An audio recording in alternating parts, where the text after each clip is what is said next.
함께 봉독하신 말씀 시편 1편 1절에서 6절 말씀 중심에서 복 있는 사람이라는 제목으로 함께 말씀을 통해 은혜 나누기를 원합니다. 성경이라고 하는 것, 하나님이 우리에게 주신 선물 중에 어쩌면은 위대한 어떤 분은 창세일에 하나님 우리에게 주신 선물 중에 가장 귀한 선물이 성경이다, 그렇게 말을 하기도 합니다. 우리가 성경이 없다라면 어느 것이 진리인지 비진리인지, 어느 것이 참된 것인지 거짓인지 사입인지 이단인지 구분하기 어려울 것입니다. 시대마다 생각이 다르고 또 사상들이 있다 보니까 기록된 말씀이 있다고 하는 것이 얼마나 귀한지, 그래서 성경관이 바르게 세워진다고 하는 것은 참으로 너무나 귀하다라고 그렇게 보게 됩니다. 바른 성경관이 필요한데, 성경 이 자체가 어떻게 보면은 우리에게는 보물창고, 보물고, 들으면은 보물함이다, 이렇게 말할 수가 있어요. 이 속에 이런 보물이 들어있다는 것을 우리는 발견해야 되죠. 뚜껑 열어보고 여기 황금, 유황, 모략이 들어있구나 라고 말하는 거, 보여주는 것처럼 우리도 성경을 펼칠 때마다 거기에서 진주도 캐고 다이아도 캐고 금도 캐고 은도 캐고 우리에게 필요한 것들을 얼마든지 캐낼 수 있는 성경은 보물고와도 같다, 보물창고, 보물함, 그렇습니다. 보물 금고와도 같다라는 것을 우리는 늘 생각해야 됩니다. 그래서 하나님의 말씀은 시대마다 달라지는 것이 아니라 이미 오래전에 기록된 말씀이지만 정항무하다, 우리는 그런 성경관을 가지고 있습니다. 장로의 제1신조가 그러죠.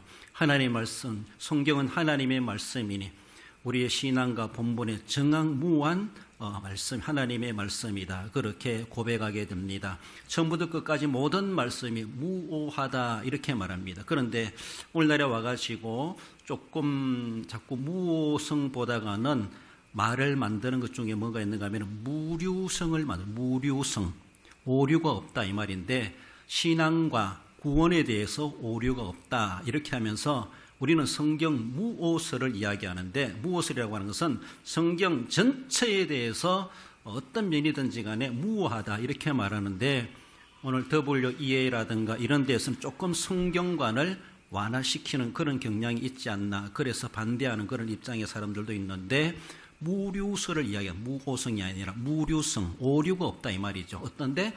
구원과 신앙에 대해서, 구원받는데, 신앙생활하는데 오류 없는 말씀이다. 그래서 비슷한 말씀 같지만은 무오성과 무류성은 상당히 큰 차이가 있을 수가 있다라는 것을 우리는 늘 생각하며, 정항무한 유일의 법칙이라는 사실을 우리는 분명히 성경관부터 잘 세워줘야 될 것입니다. 복 있는 사람인데 우리는 복과 저주 앞에 서 있다라는 것을 본문의 말씀은 우리에게 말해주고 있습니다. 복 받을 수도 있고 저주 받을 수 있고, 악인이라 말할 수 있고 의인이라 말할 수가 있고, 알곡이라 말할 수가 있고, 쭉정이 겨와 같도다, 겨가 되는 그런 모습도 있다, 상당히 대조해 주면서 우리에게 말씀해 주십니다. 복 주시기를 원하시는 하나님께 우리는 정말로 복 있는 사람이 되어야 되는데, 복 있는 사람은 어떤 사람인가? 본문을 돌아와서 상고해 볼 때, 말씀을 주야로 묵상하는 사람은 복 있는 사람이다, 그렇게 말씀하십니다. 1절 말씀에 복 있는 사람은 악인들의 꾀를 따르지 아니하며 오인들의 길에 서지 아니하며 오만한 자의 자리에 앉지 아니하고, 복 있는 사람은 아니하고, 물론 소극적이죠. 그래서 부정적인 모습에서 안 하는 것을 관점으로 그렇게 비춰주는 복 있는 사람을 말씀하십니다. 하나님의 말씀을 주야로 묵상할 때 어떤 복이 있느냐? 악인들의 꾀를 따르지 아니한다. 첫 번째로 악인들의 꾀를 따르지 아니한다라는 겁니다.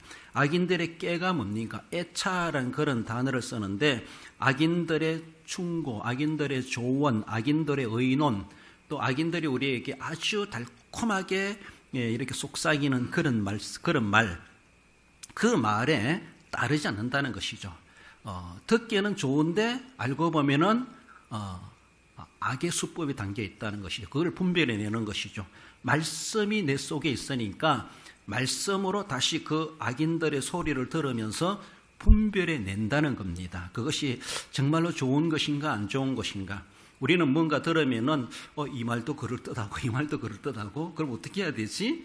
이럴 때가 있어요. 많지 않습니까? 그러나 말씀이 내 속에 주야로 묵상하며 충만하게 되어 있을 때는 그런 말씀을 그런 소리를 들었을 때 분명히 거기서 가려 들을 수가 있고 가려낼 수가 있다라는 것이죠. 그래서 악인들의 꾀를 따르지 않을 수가 있다라는 겁니다. 말씀을 주로 묵상하며 어떤 복이 있습니까? 악인들의 길에 서지 아니한다. 죄인들의 길에 서지 않는다. 이 길이라고 하는 것은 죄인들의 길, 죄인들이 가지고 있는 그런 태도, 그들의 입장, 그들의 영역, 이런 모습이 말할 수가 있죠. 그래서 죄인들과 함께 죄인들의 태도를 갖추지 않는다는 것이죠. 자기의 정의와 진리의 자세를 분명하게 한다는 것이 분명하게 할 수 있도록 말씀으로 무장되니까 그렇게 한다는 것이죠. 오만한 자의 자리에 앉지 않는다. 오만한 자의 자리에 앉지 않는다. 오만하다는 것이 무엇인가? 루츠는 그런다는데 미련하다. 그리고 심판을 업신여긴다. 이렇게 말해요. 심판을 업신여기고 조롱한다. 물론 우리나라도 유명 정치인이 재판관이 판결을 내려도 거기에 대해서 아주 오만한 태도를 갖추고 그것을 무시하고 업신여기는 자세를 가진, 이 자체가 오만입니다. 오만. 판결을 냈는데도, 재판하고 판결을 냈는데도 그 심판에 대해서 업신여기고 무시해요. 업신여긴다는 것이죠. 조롱한다는 것이죠. 경멸하는 자, 교만한 자, 무례한 자, 이 말이 바로 오만하다는 겁니다. 완고하다. 모든 비판에 대해서 거부해요. 어떤 자기에게 들어오는 비판에 대해서 수긍할 줄 알아야 되는데 거부하는 것이죠. 기분 나쁘니까 자기에게 별로 도움이 안 되는 소리같이 보이면서 오만해요. 남의 충고를 받아줄 줄 몰라요. 무조건 거부하고 받아쳐내는 그런 모습. 책망 듣는 것을, 책망하는 것을 싫어합니다. 오만한 사람은 그래요. 그러나 겸손한 사람은 다 들어줄 줄 알고 받아줄 줄 알고 진리를 분별해 갈 줄 아는 사람이죠. 지혜와 명철한 자와 정반대되는 그런 사람이 오만하다, 오만한 자. 그래서 말씀을 주어로 묵상하는 사람은 오만한 자가 되지 않는다는 겁니다. 오만한 자 되락해도 못 될 수가 있습니다. 왜?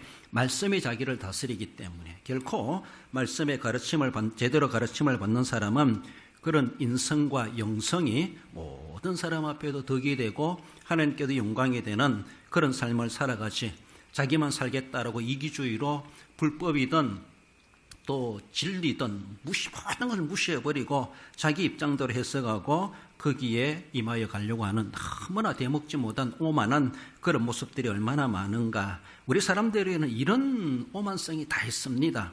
그래, 그런 죄성, 이런 것들을 다스리지 않으면은 조금만 기분 나쁘고 사람들에게 무시당하고 또 감정 상하게 되면은 해볼 거 다 해보는 이런 모습으로 성질 다 부리는 것을 볼 수가 있죠. 오만한 성질이 있는 우리 인간이지만 그러나 말씀으로 우리를 절제해야 되고 통제해야 되고 말씀으로 자기를 처복종시키며 자기를 다스려 갈 줄 알아야 될 것이다. 말씀은 바로 우리 속에 들어오면은 우리의 그런 죄성들, 우리의 오만한 이런 성질들을 다 제어하게 하고 그것을 다듬으시고 빚어주게 된다라는 것입니다. 히브리서 4장 12절 말씀에 보면은 하나님의 말씀은 살았고 운동력이 있어 좌우의 날선 어떤 검보다도 예리하여 혼과 영과 및 관절과 골수를 찔러 쪼개기까지 하며 또 마음의 생각과 뜻을 감찰하나니. 눈에 보이지 않는 마음의 생각과 뜻까지도 감찰하면서 우리를 다듬어 줍니다. 말씀으로. 모나고 날카롭고 그리고 제 모양이 되지 않는 것들은 수정하고 갈고 닦고 그래서 고쳐가면서 온전한 모습으로 하나님의 형상을 회복해 갈 수 있도록 그 인성과 영성을 바르게 다듬어 준다는 것이죠. 예리한 칼날로 수술하는 것처럼 그렇게 살아있는 말씀이고 운동력이 있고 예리하여서 그 어떤 것이라도 무디 가지고 잘 안 되는 것이 아니라 하나님의 말씀이 탁 하면은 정확하게 자를 것 자르고 붙이고 붙이고 그렇게 수술이 된다는 것이죠. 그래서 주야로 묵상한 말씀이 나의 자신을 그렇게 다듬어주고 거친 부분은 매끄럽게 그렇게 다듬어주고 그리고 때 묻은 거 광나게 닦아주고 잘못되게 태어난 거 그거 수정해가지고 제자리에 들어가게 하고 하나님의 형상으로 바르게 본받아갈 수 있게 하시는 하나님의 말씀, 주야로 묵상할 때 우리의 오만성과 죄성을 억제하고 이길 수가 있다라는 것을 말씀합니다. 나아가서 복 있는 사람은 율법을 주야로 묵상하는 자가 복 있는 사람이다라는 것을 말씀하죠. 앞에는 좀 소극적인 모습이라면은 2절에서는 적극적인 모습을 이야기합니다. 오직 여호와의 율법을 즐거워하여 그의 율법을 주야로 묵상하는도다.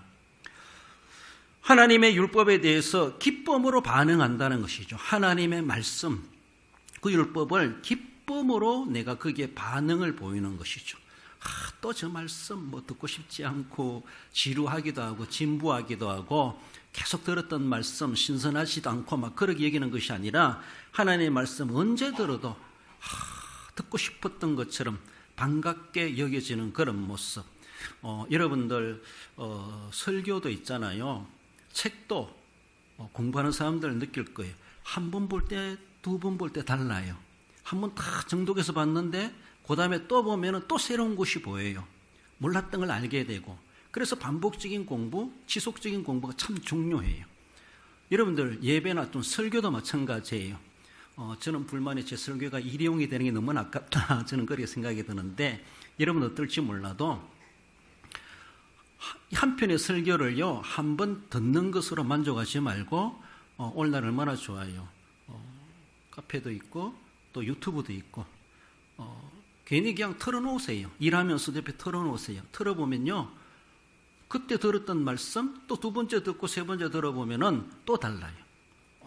저도 설교하면서 내가 저런 설교를 했나? 이렇게도 느껴져요. 다 까먹어요. 지나고 나면은. 그러나 들어보면은 저 설교 내가 했었던가? 내 목소리 나오니까 내가 했다는 것이 증거되는데 새롭게 느껴질 때가 있어요. 그렇습니다. 주야로 묵상한다. 하나님의 말씀을 그렇게 즐거워하는 것이죠. 들었던 말씀 그 말씀 똑같은 말씀이고 일단 소극적으로 부정적으로 대하면은 즐겁게 대하는 게 아니에요. 하나님의 모든 말씀 골라서 먹는 것이 아니라 어떤 말씀, 어떤 주제, 어떤 본문이 할지라도 늘 언제 아침에 대해도 점심때 대해도 저녁에 대해도 그 다음날 또 대해도 늘 마음속에 즐거움으로 말씀이 호감을 갖게 되고 받아들이고 그렇게 기쁨의 반응을 보인다는 것이죠. 이렇게 이런 마음이 가질 수 있다라면은 그 사람은 진짜 말씀을 통해서 은혜 받은 사람이고 말씀을 통해서 복 있는 사람이 오늘 말씀에 칭해 주는 사람처럼 그런 복된 사람이다라고 볼 수가 있습니다. 말씀을 접하면서 계속 식상히 여기고 들었던 말씀 이제 듣고 싶지 않고 뭐 더 알 것도 없고 신선한 것도 없고 거부적으로 여긴다면은 여러분들 그것은 말씀이 문제가 있는 것이 아니라 내 마음부터가 이미 차단되어 있고 막혀져 있어요. 말씀을 받을 만한 준비가 안 되어 있다는 것이죠. 그러니까 어떤 주옥 같은 말씀을 들어도 그 말씀이 은혜가 되지 않아. 그냥 한번 지식적으로 듣는 것으로 끝나버리고 또 다 잊어버려. 지식적으로도. 그러나 하나님 율법에 대해서 기쁨으로 반응을 보이는 한 번 첫 번째니까 기쁨의 반응이 아니라 두 번 들으면 또 새로운 기쁨이 있고 세 번째도 또 새로운 기쁨이 있고 이런 반응을 보일 수가 있다라는 것이죠. 계속적으로 그의 율법의 관계를 맺는 삶을 살아갑니다.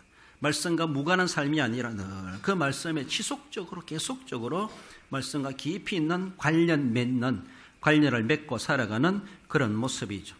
우리 여호수아 1장 8절 읽어봅시다. 이 율법책을 내 입에서 떠나지 말게 하며 주야로 그것을 묵상하여 그 가운데 기록한 대로 다 지켜 행하라. 그리하면 내 길이 평탄하게 될 것이라. 내가 형통하리라. 할렐루야.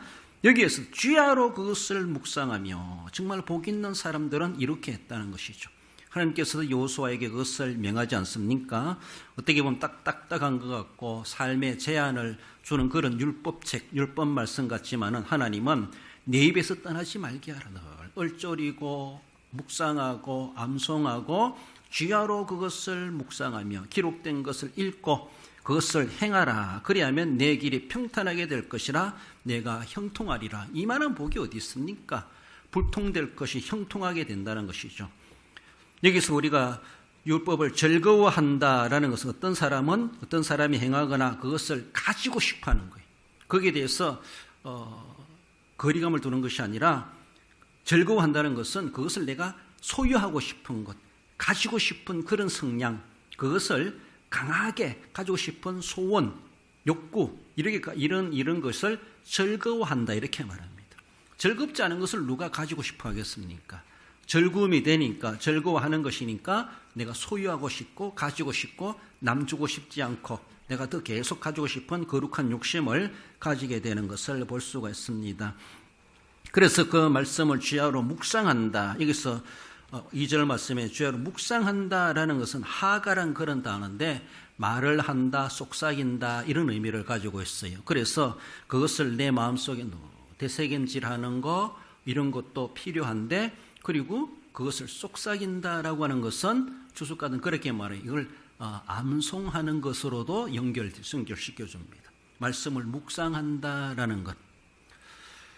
여러분, 제가 언젠가 설교하면서도 다시 되짚어 볼 때 내가 말을 잘못한 것도 있구나 이런 생각이 드는데, 레위기 11장에 보면은 굽이 갈라진 짐승이 정한 짐승이에요, 부정한 짐승이에요? 정한 거예요, 부정한 거예요? 정한 거죠. 제가 설교를 할 때 돼지가 부정한 동물 이야기하면 굽이 갈라졌기 때문에 부정하다 이렇게 말하는데 그게 아니고, 굽이 갈라졌지만은 돼지가 왜 부정한 짐승으로 구분되는가 하면은 왜 그래요? 되새김질을 안 한다는 거예요. 되새김질. 굽이 갈라진 거는 정한 동물로 속해요. 일반적으로, 외적으로. 그런데 굽이 갈라졌지만 돼지는 되새김질을 못하니까 부정한 동물로 취급했어요. 여러분들 되새김질 한다는 게 뭐예요? 우리로 보면은 묵상한다는 거예요. 다시 말씀을 다시 되새긴다는 거예요. 우리 말씀을 되새김질 해야 돼. 굽이 갈라져도 되새김질 안 하니까 부정한 동물로 취급한다는 거예요. 그것처럼 우리가 아무리 그리스도인으로 살아간다 할지라도 말씀을 되새김질 안 하고 내 속에 적용하지 않으면은 그 레위기 11장 말씀으로 보면 우리는 부정한 그리스도인이 아닌가 이렇게 볼 수가 있어요. 아무리 굽이 갈라진 외적인 모습이 있으면 뭡니까? 속으로 되새김질 안 해. 되새김질을 그 말씀으로 이야기해 볼 때 우리는 정말 정한 성도인가라고 생각해 볼 때 말씀을 주야로 묵상하고 그래요. 되새김질하는 짐승은 자면서도 하잖아요. 그렇잖아요. 되새김질 해야 되새김질. 되새김질 하는 것이 얼마나 귀한 건지. 참, 말씀이 레위기 11장에 참 그런 오미한 것도 있구나 그런 생각이 듭니다. 그래서 말씀을 생각을 하고 묵상을 하고 사생하고 또 그것을 이렇게 암송도 해보고 따라해서 해보기도 하고 선소리 읽어보기도 하고 이것이 바로 묵상하는 도다 이런 말입니다. 이런 분들이 복 있는 사람이다라는 겁니다. 무엇을 묵상해야 돼요? 우리가 늘 묵상할 것은 예수 그리스도의 십자가를 생각하고 고난을 생각하고 내가 무엇이건대 날 위하여 이처럼 사랑하사 독생자를 주셨는고 내가 웬 은혜인지 나 같은 것도 이런 은혜의 반열에 참여하고 있구나라고 하는 것. 저는 신대원 다니면서 한 1,500명 되는 사람들이 강단에 모여가지고 매일마다 채플 예배를 드리는데 그 좁은 공간에 1,500명 정도 모이니까요. 예배하는 찬송 부르는 우렁차요. 그러니까 저 혼자 내가 이 반열에 내가 한 사람으로 속하고 있구나. 라고 이 공동체에 나 한 사람이 동참하고 있구나. 이런 생각을 하는 상당히 뿌듯한 게 얼마나 은혜로운지 몰라요. 여러분 그걸 느껴보셨나요? 내가 이런 영광된 자리에 이런 은혜로운 자리에 이 많은 사람들 중에 많은 사람들이 있지만은 나 같은 것이라도 여기에 이 반열에 함께 참여하고 있구나. 나도 저들과 다를 바가 없는 이 그룹의 정식 회원으로서 이방인이 아니라 거기에 내가 속하 있고 함께 이 우렁찬 찬양 그룹 속에 내가 속하여서 하나님을 채플 예배한다는 것에 대해서 얼마나 황홀한지 학교 다닐 때 그런 느껴본 적이 있어요. 그래요. 그런 모습 속에서 내가 하나님을 믿는 사람으로서 내가 말씀을 묵상하고 예배하고 찬송할 수 있고 하나님을 생각하면 생각할수록 되새김질하면 할수록 그 오묘하고 신비롭고 감격스러움이 나 같은 것도 이런 은혜의 반열에 속하고 있구나. 내가 무엇이건데 세상 나가면 사람들 별로 날 알아주지 않지만 그래도 이 예수님 안에서 이러한 거룩한 무리들 가운데 나 한 사람이 이렇게 속하고 있었다라는 걸 생각할 때 얼마나 감사하고 감격스러운가 그걸 느껴보게 됐습니다. 그렇습니다. 말씀을 듣고 뭘 묵상할 때 자기 거와 연결시켜서 관여할 때 그것이 참 감격스러운 거예요. 은혜로운 거예요. 그러니까 한번 듣고 싹 물 빠져나가듯이 그냥 그렇게 질문하면은 본문도 모르고 제목도 모르고 내용도 모르고 잊어버린 그런 모습이 아니라 써놓은 거 읽어보고 주보 성경 풀으면서 다시 해보고 또 유튜브 들어보고. 저는 우리 교회 유튜브 해봐도 10명도 좋아요 안 눌리는데 저는 우리 아들이 해놓은 게 참 너무나 고맙게 누가 뭐래도 난 은혜 많이 받아요. 저는 자면서도 레시바 꽂고 자요. 그래서 어느 때는 자다가 깨나면 또 듣기도 하고 계속 들리기도 하고 또 순간순간 그래서 말씀 들으면서 자기도 하고 또 틀어놓고 또 설교 준비도 하고 그래요. 그러니까 늘 그 말씀 속에 제 설교 제가 듣는 거 별로라고 얘기지는 모르지만은 저는 저 나름대로 새롭게 해요. 말씀드렸잖아요. 들으면서도 내가 저 설교 했던가? 저런 말도 했나? 이렇게 들 때 있어요. 그러면서 얼마나 새로운지 몰라요. 한 번, 두 번 들을 때마다 또 달라요. 그래서 지나간 거 또 들어보고 오늘도 왔지만은 제가 주일 오전에 오기 전에는 지난주 설교를 다시 또 듣고 옵니다. 오늘 오전에도 말씀드렸잖아요. 창조의 감사, 속량의 감사, 또 추수의 감사. 뭘 내용을 알아야지 다시 이야기해 주지. 그래서 잊어버리는 거 다시 들어봐요. 다시 그 지난 설교를 다시 들어보고 수요일 예배 올 때는 지난 수요일 뭐 했던가 다시 또 들어봐요. 원고도 있지만 들어봐요. 그러면서 시작하면서 지난주 이런 설교 했지 않냐고 소개하기도 하지 않습니까? 그렇습니다. 그래서 늘 우리가 대책임지라는 어떻게 보면 좀 정결한 그런 성도로서 말씀으로 우리가 그렇게 다듬어 가야 할 것입니다. 나아가서 복 있는 사람은 복된 삶을 살아가게 될 것을 말씀하십니다.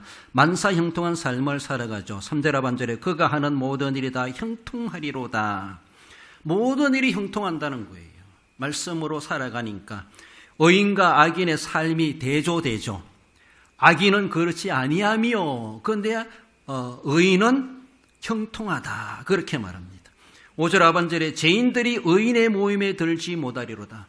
앞에서 말씀드린 것처럼 내가 이 그룹 속에 속하고 있구나 라고 생각할 때 나 한 사람이 이 자리에 참여하고 있다는 것이 이 모임에 이 회중에 내가 한 사람의 일원으로 속하고 있다고 하는 것이 얼마나 황홀하고 영광스러운지 그 의인들의 모임이라는 것이 그런 거예요. 세상에 동창회 가고 개모임 가가지고 나도 이게 회원이구나라고 자부심을 가지기보다는 그것도 귀한 만남이겠지만은 그런 내가 같은 그리스도 안에서 함께 천국 가서도 만날 우리 성도들과 교회에서 만나는 거룩한 모임에 내가 여기에 참여하고 있다고 하는 것을 우리는 너무나 기쁘게 생각하고 감격하게 생각하고 어떤 모임보다가도 더 우선적으로 더 가치 있고 더 의미를 부여할 필요가 있습니다. 그만한 의미가 있는 의인의 모임입니다. 의인의 모임. 죄인들은 들어갈 수가 없다.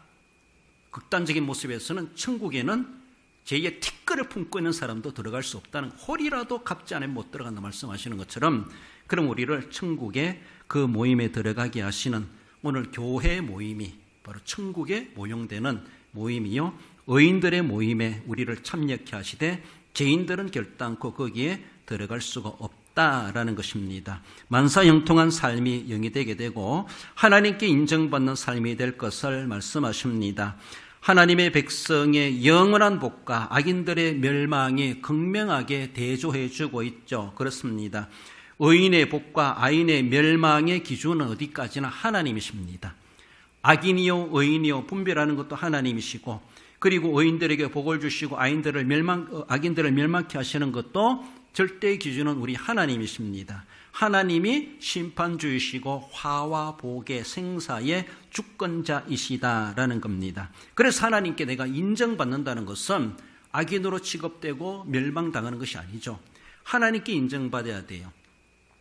기준도 안 되는 사람들에게 뭐 인정받으려고 하면은 그거다 허탕이 될 수가 있어요. 썩은 동아줄을 잡고 목숨 거는 거랑 똑같아요. 하나님께 인정받아야 돼요. 하나님께. 세상에서 아무리 인정받아도 하나님께 인정 안 받으면은 끝나요. 1심, 2심 다 어떻게 돼도 대부분 마지막 판에 가서 뒤집히면 끝나는 거예요. 그것처럼 세상에서 아무리 잘난 것 같도 사람들이 인정해주고 인기 많다 할지라도 하나님 보실 때는 아닌데 라고 하면 끝나는 거예요. 그것이. 세상에서 누려본들 무슨 소용이 있습니까? 그러나 말씀대로 살아가는 사람 복된 삶을 영위하는 것이 뭡니까? 말씀대로 평소에 살아왔기 때문에 그 말씀대로 하나님은 평가해 주시는 거예요. 그래서 하나님께 인정받는다라는 겁니다. 6절 말씀에 무릇 의인들의 길은 여호와께서 인정하시나 악인들은 망하리로다. 의인들을 인정해 주시는, 내가 안다. 여기서 안다란, 인정한다는 말은 야다란 말인데, 알아채다, 인지하다, 경험하다, 관찰하다. 그래서 야다란 말은 아담과 하와가 부부가 이루어져가지고 부부간에 서로가 안다, 야다 이런 말입니다. 그만큼 속속들이 다 안다는 것이죠. 하나님께서 우리의 모든 속사정까지, 마음까지 남남이 만나가지고 결혼함으로 한 몸을 이루면서 서로가 정신적으로 육체적으로 한 몸을 이루고 서로 알아가는 것처럼 하나님께서 우리를 그만큼 그렇게 내가 인정하시나, 이것은 야다, 안다란 말입니다. 하나님 나를 알아주신다는 겁니다. 그래서 나를 경험한 것처럼 이미 다 알고 계시고 그렇게 알아주시고 인정해 주시는 우리 하나님이 계심이 얼마나 감사한지. 사람들은 나를 몰라주고 외면하고 소원하고 그렇다 할지라도 하나님이 나를 인정해 주시고 내가 하나님께 인정받았을 때 성공적인 인생이 된다는 것을 우리는 생각할 수가 있습니다. 바로 복 있는 사람은 이러한 은혜의 복을 누리게 될 것을 말씀하십니다. 그래서 사람들 쳐다보지 말고 오직 하나님의 말씀 가지고 하나님께 인정받는 그런 삶을 우리는 거룩한 욕구를 가지고 힘써 말씀으로 살아가야 할 것입니다.